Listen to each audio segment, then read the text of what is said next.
आज चलतु बनईकि देखा द्वितीय घाट तरकारी द्वितीय बाहन घाट जोटा कि बनवा बहुत ही सहज और इजी प्रोसेस रे आग गोटे बड़ डिश बसई नौ सोरिष तेल दे देती तेल गरम होगा अल्प किसी गोटा गरम मसला देदेबा आउे आम काटिक रखिदा पिज देदेबा पिज को एपट सेपट टिके समय भाजी सारापर आम ये अदा पिज रसुण पेस्ट को दबा ताकू भल भाव कषि ना हलदी गुंड लंका गुंड धनिया गुंड और जेकोसी करी मसला आप चाहिए ऐड करेंगे अल्प टिके लुण देकी मसला को कषि हाँपाई छाड़देबा एवं मुझे गरम मसला ऐड कर नौचे और भल भाव मिक्स कर नौची मसला कषि कि तेल ऊपर को उठी आसला परे एबे आमे टमाटो को देदेबा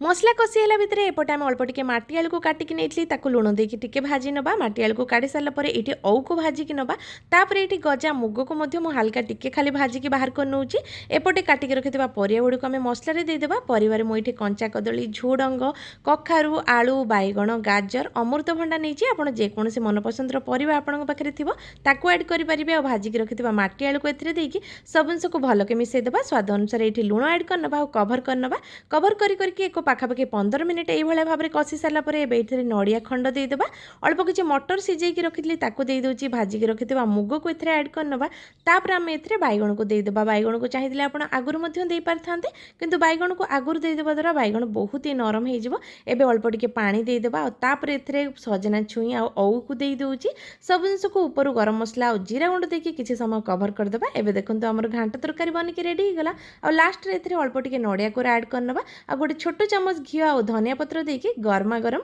घांट तरकारी को सर्व करिबा ए प्रोसेस रे निहाती भाबरे बनिकी देखंतु।